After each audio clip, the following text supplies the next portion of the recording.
Hi, everyone, and welcome back to Behind the Stethoscope. I am your host, Dr. Elizabeth Brann. I am just a new ER grad veterinarian and just trying to figure everything out like the rest of us.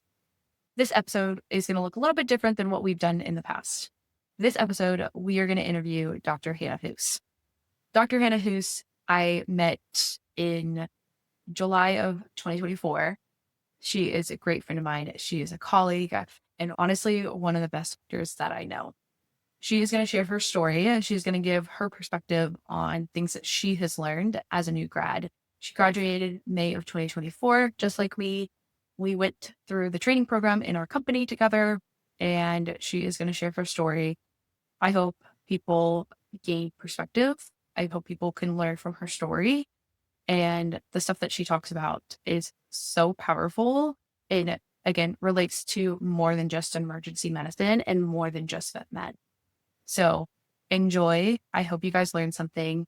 This interview is going to be 2 parts. So 1 episode this week and 1 episode next week. So enjoy.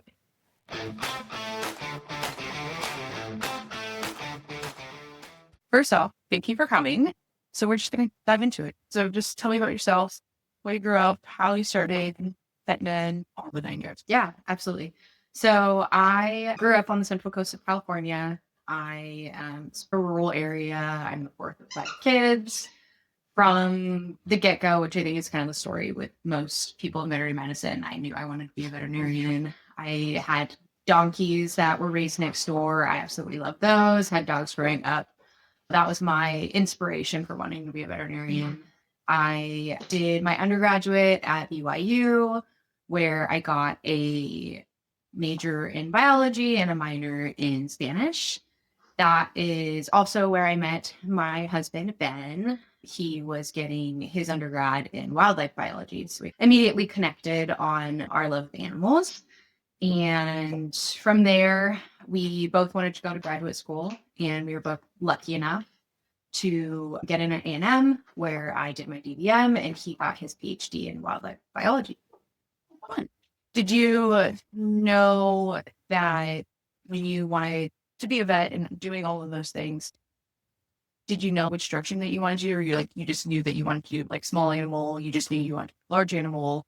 Yeah, it was definitely a development over time. From the beginning, when I was really young, I wanted to be a horse vet. I was like a horsey girl all the way. And then in high school, I went out with a mobile vet and realized that it was really hard work. And he was like 6'5". I remember he was telling me all these stories about, I've broken my arm, I've broken my leg, I have mesh in my face from where I got kicked. And I was absolutely not going to do that. That was not the life I wanted to live. So then pivoted, and small animal GP was really what I saw in undergrad. I worked at a GP. Yeah. So when I got to vet school, that was really the only concept of what my options were, was like either large animal ambulatory or small animal GP. Yeah. Those were the options. Yeah. It wasn't until vet school when I saw what the scope of what veterinary medicine is and all the different kind of jobs within it that emergency medicine started to enter the chat a little bit. So you worked in ICU. Yeah. Did you feel like that in particular kind of drew you to emergency medicine? How did that work out? After my first year in school, I was bored with school. Not bored, but I wanted to get back in with cases. I wanted to see patients. I missed that hands-on part of veterinary medicine. And so I started working in the ICU, and I'll be honest, I was infatuated by the ECC staff at A&M. I met the clinicians, the residents, and they were so smart and so capable and just decisive. They saw something happening, and in my head, alarms were ringing. I knew something was wrong, but they just stepped in and took charge, and that was so cool. So that's where I was like, I want to be that smart someday. I want to be that bad. To be able to just step in and know what to do. And so that's where I started thinking, okay, I'm gonna be that one day. So I went down the road for a while in vet school, and honestly through 4th year, where I thought I was going to do an internship and residency and become a board criticalist. I can see that for you. Yeah. So that was the goal. 3rd year into 4th year was that route. So when did you decide that you weren't going to do an internship versus I'm going to go into practice emergency, etc.? So I actually got all the way through like doing my applications. I was starting to look for letters of recommendation. Like I was getting everything together to do the match. And there were a few things that kind of influenced me to not do it. Number one, and I don't want to say anything bad about the training programs in schools. However, I saw how hard the interns had it, how many hours they were working, how exhausted they were, how overwhelmed they felt. And I'm so I've done my 4 years. This has been really fun, but really hard. And I think I don't want to be yelled at anymore and feel like a dummy anymore. And so there's that side of it. And then Ben and I, at that point, we'd been married 6 years and really had talked for a long time about starting a family. Obviously, with vet school, we had decided to put that off. And so currently, the way kind of our training system is in the United States with how we do internships and residencies, there's really no room for starting a family. And so that was like a very real thing that influenced my decision to, instead of going the internship and residency route, I told myself, you know what? This is embarrassing that I even said this, like very shows my naivety at the time. And I was like, if I get bored in emergency, yes. I thought so highly of myself. But if I get bored in emergency, I'll go back and I'll do a residency at FDC and become a curriculist. I feel like for me, working in ICU, you just get first glimpse of what interns do and what residents do. And you're like, do I want to do this? I also considered doing the internship and residency in surgery. And then it was like, do I want to do this for another 4 or 5 years? Being a fourth year, theoretically, for an extended period of time. And I was like, absolutely. No, and I'm not doing it. So did that, wanted to pursuing emergency versus general practice. Where did one go over the other? Like, how do you find like your job? So once I decided I wasn't going to do residency, I still was very committed to getting like the top level training or postgraduate education I could get. And I looked up into all of the different training programs. There were Blue Pearl, and I think NBA had one. And I was really looking. Unfortunately, I had to stay within the radius because Ben was still doing some postdoctoral work, really couldn't leave the vicinity of Texas A&M. And then I looked into Vege's nerd program, and some of the big things that they had that I really wanted in an emergency training program was I really wanted training in emergency surgery. I knew I really liked surgery. I wanted to know how to do that stuff. Point of care ultrasound. And then at the time, I learned later that this was not my thing, but scope. I really wanted to learn how to scope. I want to do that. Oh, wait, no, I don't want to do it anymore. I learned how to scope during the nerd program, hated it, never want to do it again. But that was another thing that kind of led me to the nerd program. I got placed at Katie. We were nerd mates together. We learned so much together. Thinking of the dad. And that's how I ended up in the nerd program. So for y'all that don't know, nerd program is new ER doctor program. It's a 6-month training program within veterinary emergency group, or bench ER for pets now. And so they take new grads or people who want to be an emergency doctor, and we do 6 months training, mentorship, and classes, and it's a pretty rigorous program for 6 months. I would, it was a lot of work. I would say I can't speak for you, but I feel like the nerd program was a little bit more than I was expecting. I was like, oh, this is not a internship or residency. I'm going to fine, and then show because it's a lot more work than I thought it would be. So let's talk about the nerd program. Obviously, we did it together. Obviously, we saw the good, the bad, and the ugly together, unfortunately. So was it what you was thinking it was going to be? Like the nerd program or emergency, or kind of anything? So I don't really know what I expected going into it. My big thing, I guess, was I wanted to be able to do the cool stuff and have someone looking over my shoulder, making sure I wasn't doing it wrong. And I feel like as far as that goes, it was exactly what I was expecting. I felt super supported throughout the program. And honestly, going into it, I was really ready. I was chomping at the bit. Like, I'm ready to take on my own cases and do this stuff. And this is going to be so cool. My first day of the nerd program was So the first day of the nurse program for me was Hurricane Beryl here in Houston. I drove through hurricane flooding, which is insane. But it was my first day as a doctor. You're not going to not go to work. We drove through hurricane flooding to get to the hospital. We sat there. No cases came in because we were literally in the eye of a hurricane.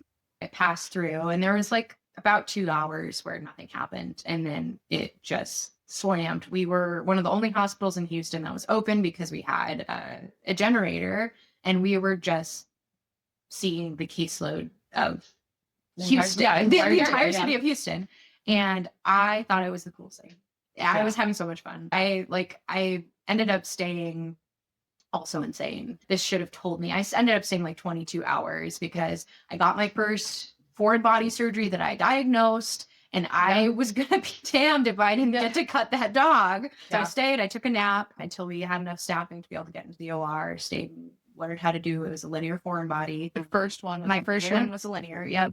So yeah, that was, I think, a good representation of what the nerd program was going to be for me. It was just like pedal to the metal. I'm going to learn as much as I can. I'm going to show up. I'm going to work hard. And I felt like the more I put into it, then when I had this oversight, the better prepared I'd be moving forward to be on my own and handle a caseload on my own. I feel like I definitely had that mentation too of I'm going to see as much as I can with someone looking over my shoulder. Yeah. So when I don't have someone looking over my shoulder, I'm not know what to do. Okay, so you did your first day. That was crazy. How was the rest of the training program educationally? Like, how did you feel like you learned a lot? Did you feel, was there something you felt like you were missing? Yeah, I think like we had class days where we'd go over different topics and things. I think they did a pretty good job of covering like some of those major things that you see in emergency over and over again. Yeah.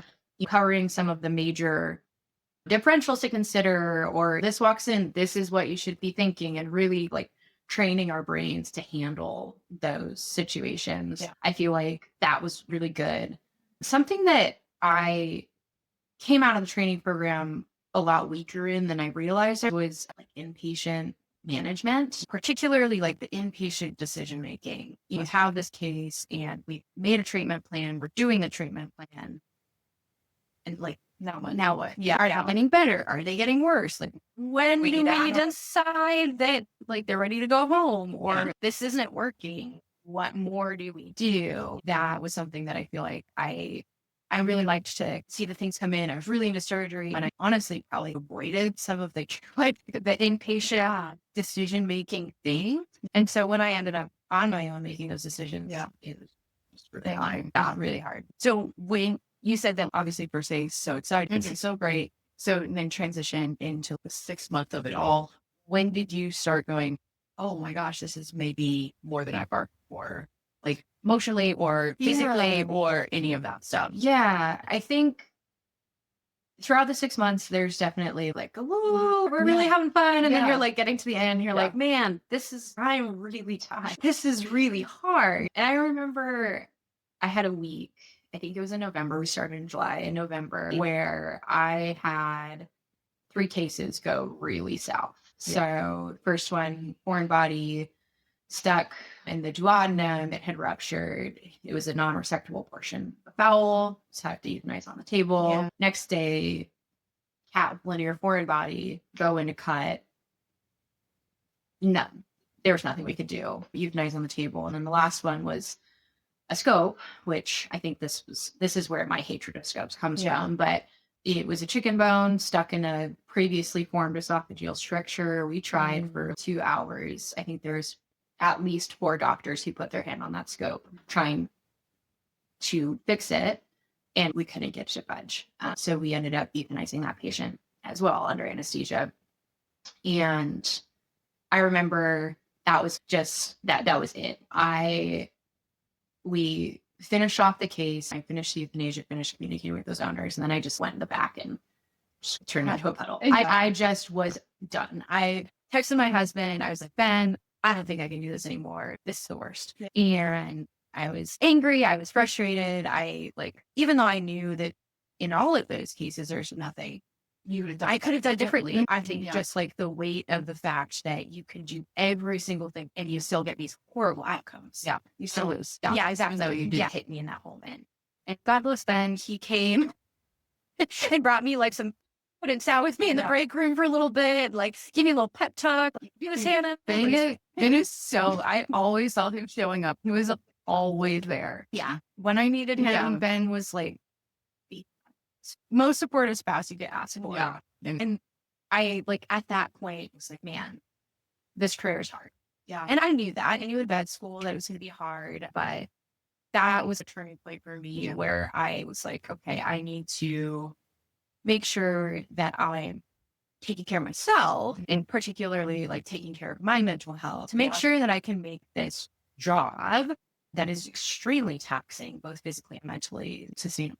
And what do you feel was the hardest part though? Do you feel like it was the physical like side or like mental side or like emotional side where you're like, I'm playing with my own mind or having to do with other people's emotions? Because for me, that's the hardest part. I'm not only dealing with my emotions on the case because I want to do so well and I want to help and I want to do, but then also having to deal with the owners, the technicians, all the other emotions. That for me, that's the hardest part. What do you know? I think there's a number of things about emergency that make it a very hard job. Yeah. 12-hour shifts, different hours that you're working, different hours that you're sleeping. If you're a really good sleeper, I think that it helps. It helps. I happen to be a terrible sleeper. Even under the best conditions, I don't sleep very well. And so that was really hard for me. The longer I got into it and the more kind of my schedule shifted, the harder it was for me to sleep. So that you've got a sleep deprivation component to it. There's the medicine part of it, right? You're seeing these cases come in. It's fast go. You've got to think fast, make a decision, do things. And that I found fun. Like I liked the challenge of I got to figure this out and I've got to figure this out now. What are we doing? So there's that component, that fast pace, like little bit adrenaline junkie. In a lot of other places in my life, I'm not like that, but in the medical part of my life, I really enjoyed that. Then there's that emotional part that you talked about that is really hard. I think something that you can't really wrap your head around until you're in that environment, but the repeated experience of being with people who are having the worst day of their life and are experiencing something that's so incredibly traumatic for them. And your job in that moment is to be that like calm, to be absolutely cool, calm, and collected. That's hard. And then you have, like you said, the technician component where maybe we've had a really crappy shift. Yeah. It's hour 10 and a half. If something comes in that we need to be all hands on deck and beyond, it's, sometimes you can't like muster that emotionally, mentally, physically. Yeah.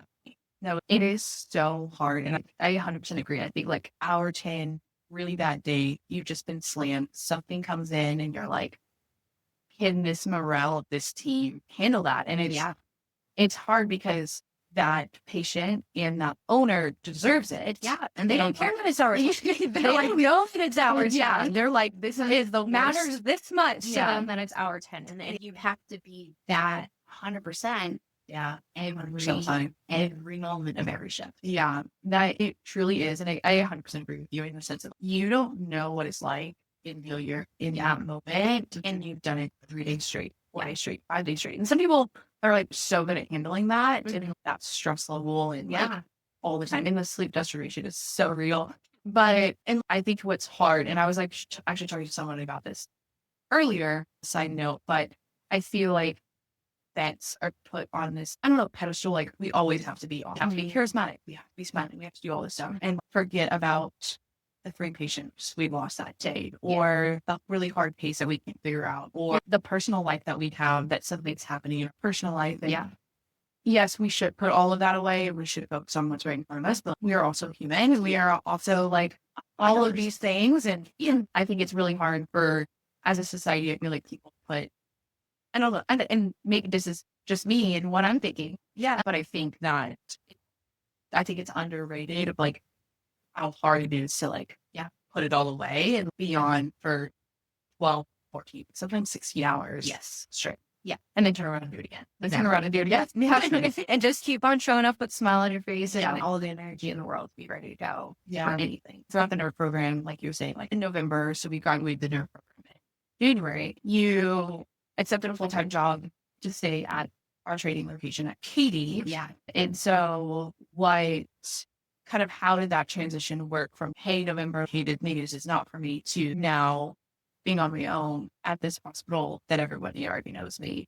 I think I rallied after November. I started going to therapy, like really tried to develop some things to bolster myself, essentially not take things so personally, try not to take the weight of these cases on myself. Yeah.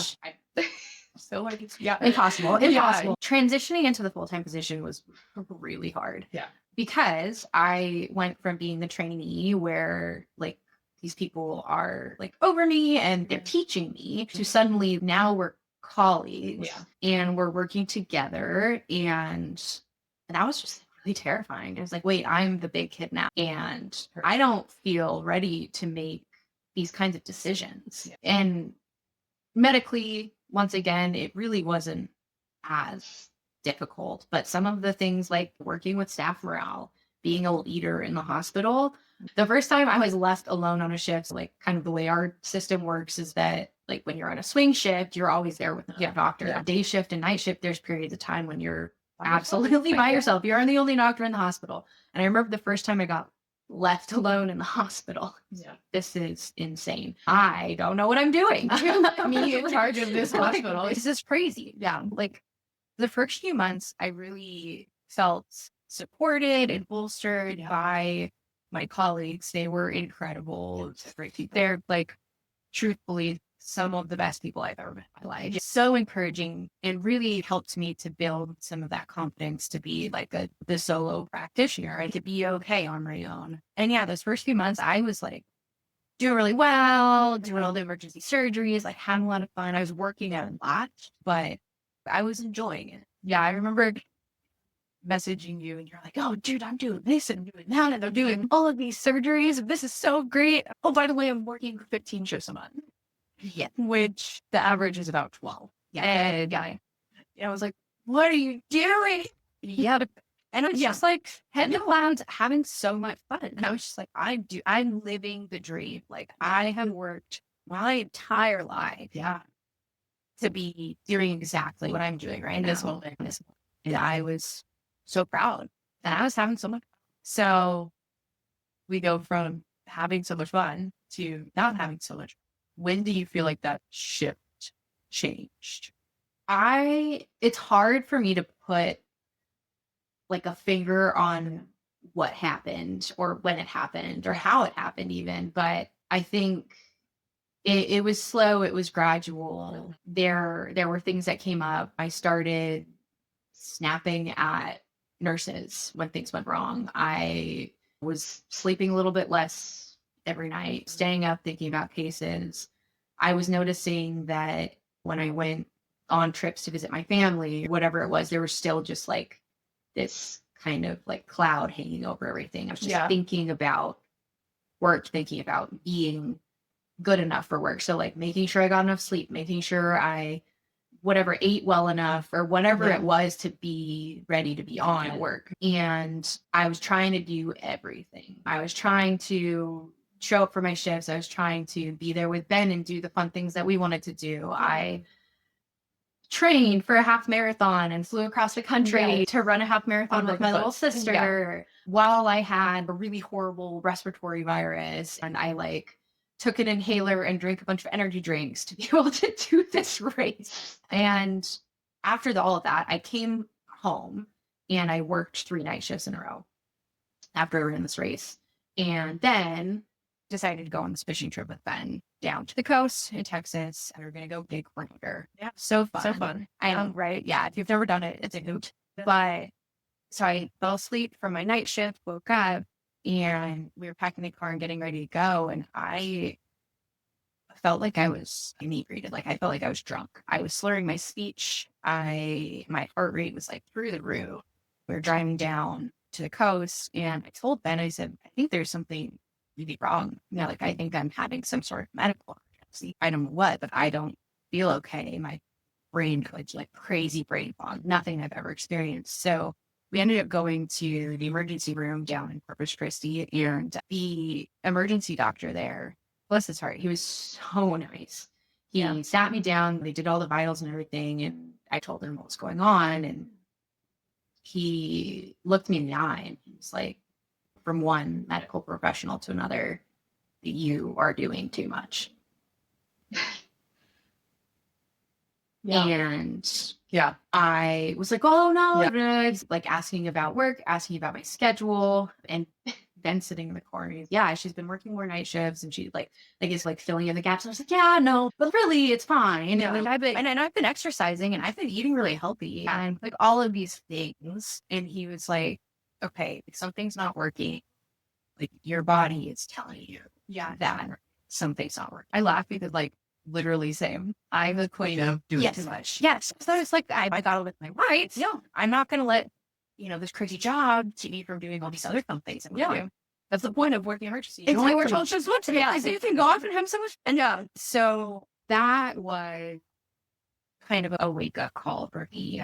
That like my body was not keeping up with what I wanted to do. So that was in June when that happened. And over the next 2 months, I was like pretty aggressively trying to figure out like, how do I make this work? I bought like all of the products you could possibly think of to try to sleep better. I bought like special earplugs. I bought the little alarm clock that has the sunrise and the sunset to trick your circadian rhythm into thinking that you are a normal human being. I got blackout curtains. I started like meal prepping to the max to make sure like all of my nutrients were right. And I convinced myself I could get enough sleep if I could eat right. I could show up better for work, and like it would be okay. Yeah, I was going to figure it out. Every single shift I came in, I like felt a little bit worse, to be honest. And it felt like the more I was trying to fix things, the more time I was spending worrying about fixing things. Yeah. Farther I slipped away from it being this dream job that I wanted to work, and it started to really feel like a nightmare. It sounds traumatic. No, But it yeah. really did. Yeah, I think when you're like, I'm there and made it. Yeah.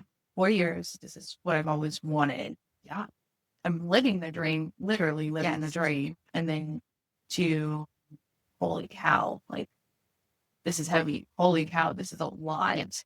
What do I do? How do I go back to the stream instead of this nightmare that it's basically living? Yeah. Okay, guys, that is going to wrap it up for part 1 of this interview. Next week, we're going to talk about part 2. But I want to thank Dr. Hannah's for showing up, showing her vulnerability. I think more people in this profession, the more we talk about things, the more people can grow from it. So thank you guys so much for coming up for part 1. And next week will be part 2. Thank you guys so much.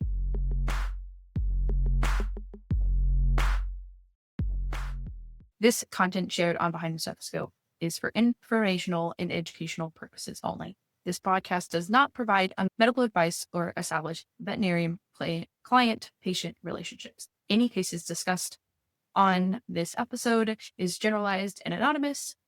Pet owners should always consult with their own veterinarian for medical decisions in regards to their animals. Opinions, especially on this episode, expressed are my own and Dr. Hoose's own, and does not represent any employer or organization.